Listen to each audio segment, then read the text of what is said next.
Isang mapagpalang gabi po sa ating lahat.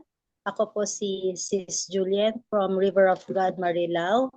At bago po ang lahat, tayo po ay umawit muna ng isang awitin na papuri para sa ating Panginoon po. Samahan niyo po ako at magpasiyasat po tayo sa ating Panginoon. Hallelujah. Siyasatin mo, Jesus, ang puso ko sa kasalanang nagawa laban sa iyo. Nagtatapat, sumasamo, tumudulog sa harap ng banal mong trono. Siyasatin mo, Jesus, ang puso ko sa kasalanang nagawa laban sa iyo. Nagtatapat, sumasamo, tumudulog sa harap ng banal mong trono. Lumalapit, di man karapat-dapat sa kabanalan mo. Biyaya at tawan, kapatawaran sa iyo ay nakamtan ko, o aking Jesus.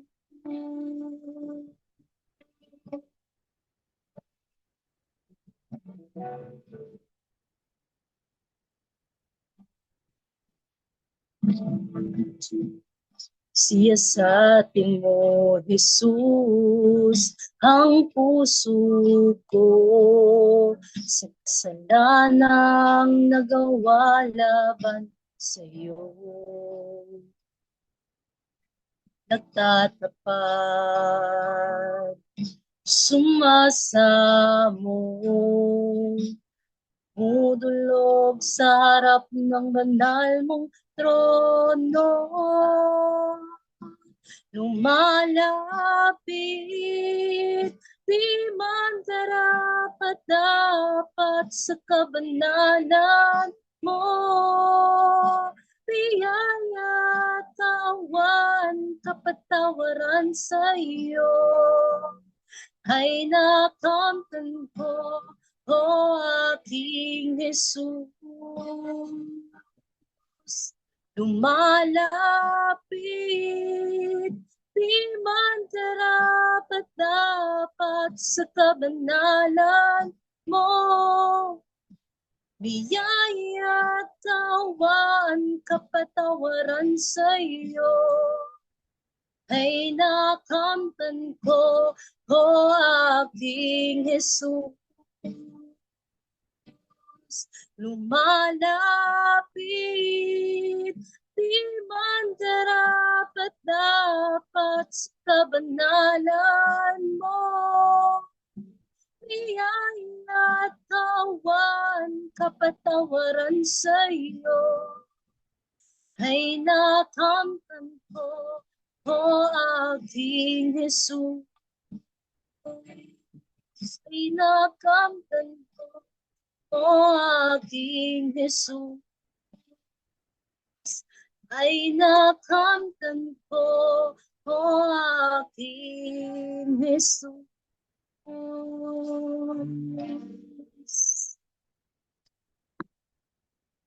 Hallelujah, Jesus. Hallelujah, hallelujah. Tayo po ay yumuko at manalangin po tayo sa ating Panginoon na Diyos na buhay. Hallelujah, Jesus. Hallelujah. Lord, maraming salamat po, Panginoon, sa gabing ito, Lord God, na kami, Lord God, ay pinagsama-sama mo, Lord God, pagkakataon, Lord God, na kami ay makapakinig ng inyong mga salita, Lord God.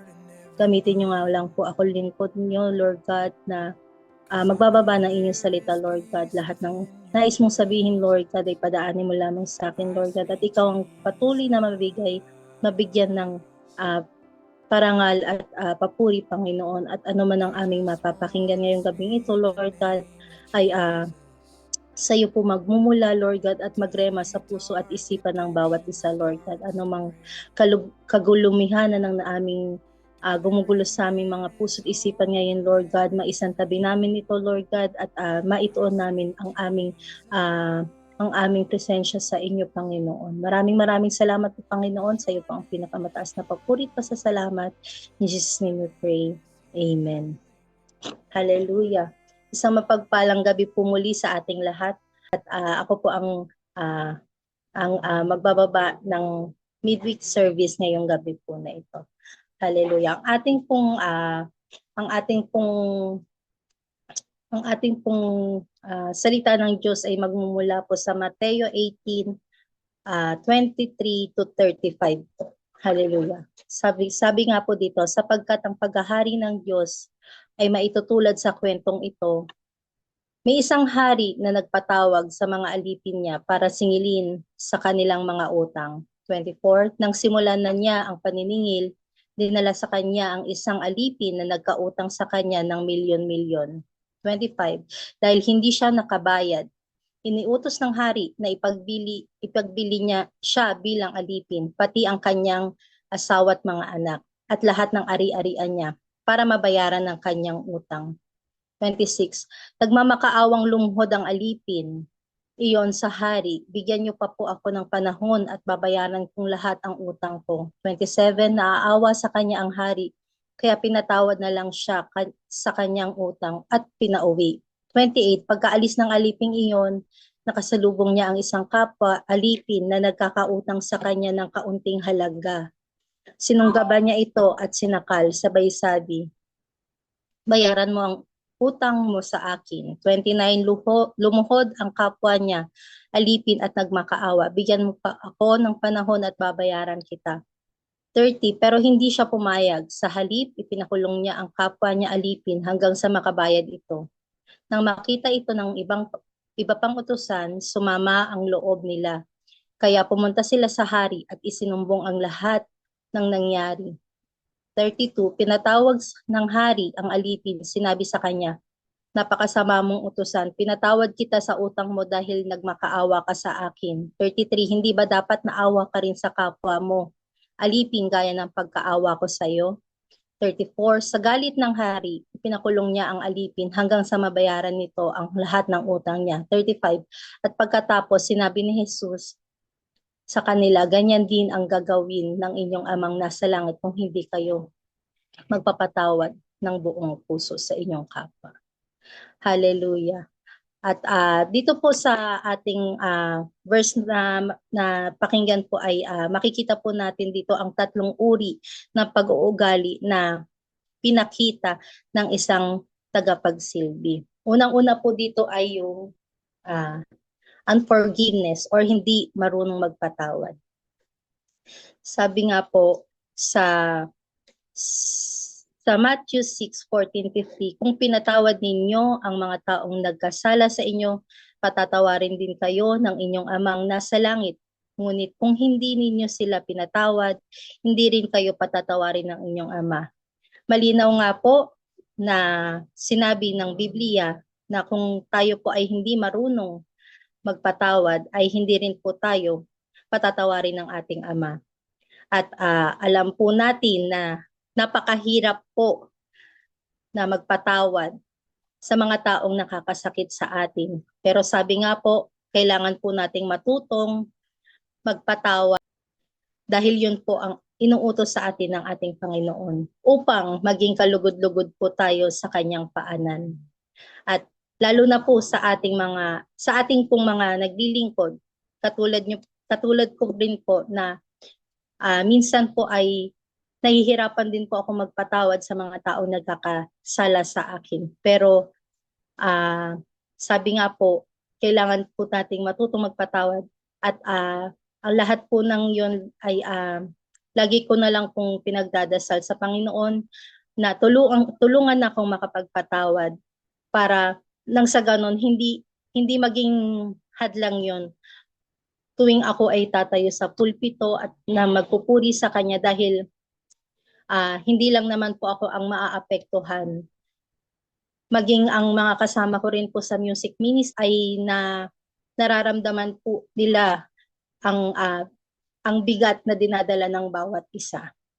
At yun nga po,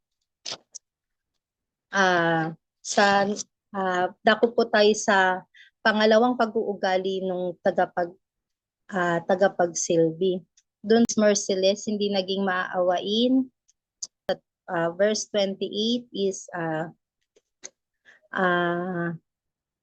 pagkaalis ng alipin yun, nakasalubong niya isang kapwa alipin at nagkautang sa kanya ng kaunting halaga, sinunggaban niya ito at sinakal sabay sabi, bayaran mo ang utang mo sa akin. Lumuhod ang kapwa niya alipin at nagmakaawa, bigyan mo pa ako ng panahon at babayaran kita. Pero hindi siya pumayag, sa halip ipinakulong niya ang kapwa niya alipin hanggang sa makabayad ito. At makikita nga po natin na hindi po siya naging maaawain katulad ng ginawa ng hari sa kanya nung siya ay humingi ng ng pagkakataon na wag siyang ikulong para mabayaran niya ang kanyang ang halaga na kailangan niyang bayaran sa hari. Makikita po natin kung gaano siya naging walang puso sa kanyang kapwa alipin, na dahil sa maliit na halaga lamang po ay hindi niya pinagbigyan ang kapwa alipin niya na nagkakautang sa kanya. Bagamat makikita po natin kung paano kumilos, paano siya pinatawad ng hari nung siya ang nakiusap sa kanya, sa hari na patawarin siya at na palayain siya para makapagbayad siya ng kanyang utang. Sabi nga po sa 2 Peter chapter 2 verse 9, kaya nakikita natin na alam ng Panginoon kung paano iligtas sa mga pagsubok ang mga matuwid at kung paano parusahan ang masama. At makikita po natin na sa chapter 31 po ng Mateo 18:29 at 18:31, makikita po natin kung paano iniligtas or kumilos ang Panginoon para iligtas ang isang alipin na nagkakautang sa kapwa niya alipin po. Sabi po dito sa number 3, dito po natin makikita ang huling sa lack of humility, walang kababaang loob. Sabi po sa Philippians 2:3, huwag kayong gumawa ng anumang bagay dahil sa makasariling hangarin o sa paghahangad na maitaas ang sarili. Sa halip, magpakumbaba kayo sa isa't isa at ituring na mas mabuti ang iba kaysa sa inyo. Kaya makikita po natin dito sa 31, sa Matthew 18:31, nang makita ito ng ibang upang utusan, sumama ang loob nila, kaya pumunta sila sa hari at isinumbong ang lahat ng nangyari. Pinatawag ng hari ang alipin at sinabi sa kanya, napakasama mong utusan, pinatawad kita sa utang mo dahil nagmakaawa ka sa akin. Hindi ba dapat naawa ka rin sa kapwa mo alipin gaya ng pagkaawa ko sa iyo? Sa galit ng hari, pinakulong niya ang alipin hanggang sa mabayaran nito ang lahat ng utang niya. At makikita po natin na dito kung paano po kumilos ang Panginoon.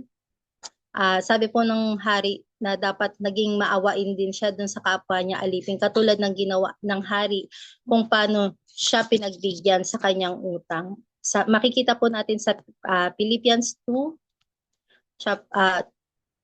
verse 3 ay sabi po, huwag kayong gumawa ng anumang bagay dahil sa makasariling hangarin o sa panghangad na maitaas ang sarili. Sa halip, magpakumbaba kayo sa isa't isa at ituring na mas mabuti ang iba kaysa sa inyo.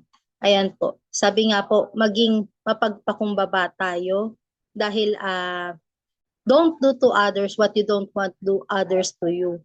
At yun nga po, makikita natin kung ano ang ginawa niya sa kapwa niya alipin, ay ganun din ang ginawa sa kanya ng hari. At upang pinakulong rin siya at para mabayaran ng kanyang utang. At sabi nga po, wag tayo maging padalos-dalos sa ating mga desisyon dahil mas madalas po kapahamakan po ang ating matatamasa, katulad na lang po sa tagapagsilbi na ito. At makikita po natin kung gaano niya ikinapahamak ang kanyang padalos-dalos na desisyon. Bagamat makikita rin po natin kung paano bumilos ang Panginoon sa buhay ng isang taga-silbi, kung paano siya pinagtanggol ng hari, kung anong ginawa niya sa kapwa niya alipin ay gano'n din ang kanyang naranasan.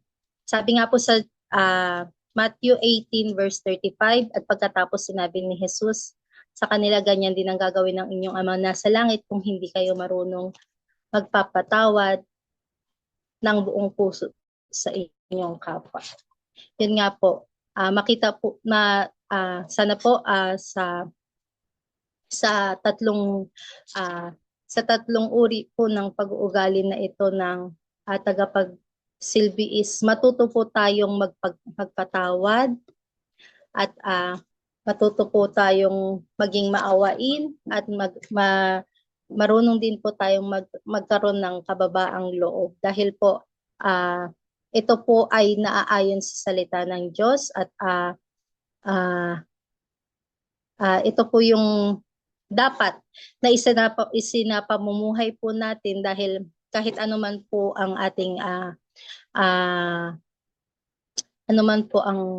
ating nararanasan na heartbreak sa ating mga kapwa, sa ating mga kapatid, hindi man sa ating mga kapatid, maging sa ating mga kaibigan, sa iba pang tao na ating kakilala, ay palagi nating piliin na magkaroon ng forgiveness, dahil para na rin sa ikakatahimik ng ating kalooban.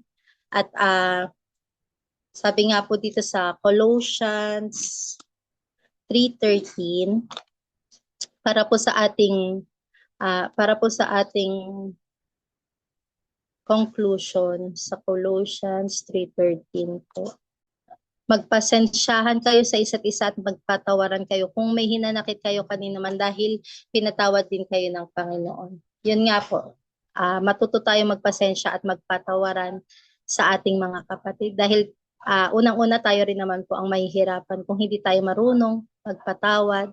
Yun din po ang karapat-dapat na ating gawin, magpasensya at magpatawaran kahit po labag po sa ating kalooban. Alam po natin na hindi naman po madaling magpatawad,